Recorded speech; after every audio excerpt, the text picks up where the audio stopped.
بسم اللہ الرحمن الرحیم۔ مولا امیر المومنین علیہ الصلوۃ والسلام سے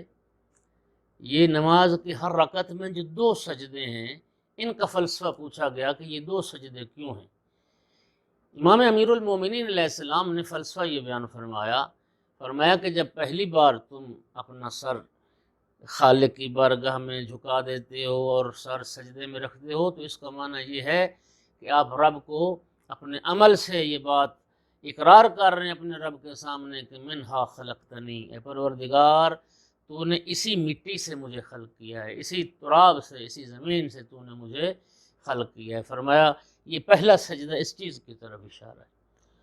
پھر فرمایا کہ جب تم سجدے سے سر اٹھاتے ہو رفع راسک من السجود، اور جب تم سجدے سے سر اٹھاتے ہو تو اس کا معنی کیا ہے؟ فمعناہ منہا اخرجتنی، اس کا معنی یہ ہے کہ اے اللہ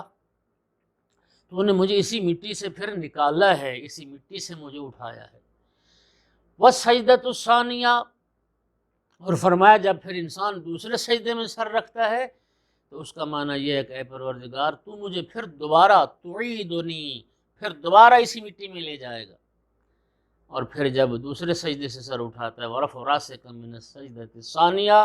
اور دوسرے سجدے سے جب سر اٹھاتے ہو تو اس کا معنی یہ ہے کہ تخرجنی تارۃ اخری، پروردگار ایک مرتبہ اور بھی تو مجھے اسی مٹی سے نکالے گا۔ اور امیر المومنین علیہ السلام کا یہ جو جواب تھا یہ قرآن مجید کی اس آیت کی طرف اشارہ ہے، اور یہ وہ آیت تھی کہ جب آقا امیر المومنین علیہ السلام کے سر اقدس پر ضرب لگی اور سر دو نیم ہوا تو محراب کی خاک اٹھا کے اپنے شگافتہ سر میں ڈال رہے تھے، تو اس آیت کی تلاوت فرما رہے تھے، اور یہ جملے بھی مولا کی اسی آیت کی طرف اشارہ ہیں کہ اللہ رب العزت فرماتا ہے منہا خلقناکم وفیہا نعیدکم ومنہا نخرجکم تارۃ اخری، اسی خاک سے ہم نے تمہیں پیدا کیا، اسی میں تم لوٹائے جاؤ گے، اور پھر ایک دن قیامت کا آئے گا کہ پھر تم دوبارہ اسی خاک سے اٹھائے جاؤ گے۔ وآخر دعوانا ان الحمد للہ رب العالمین۔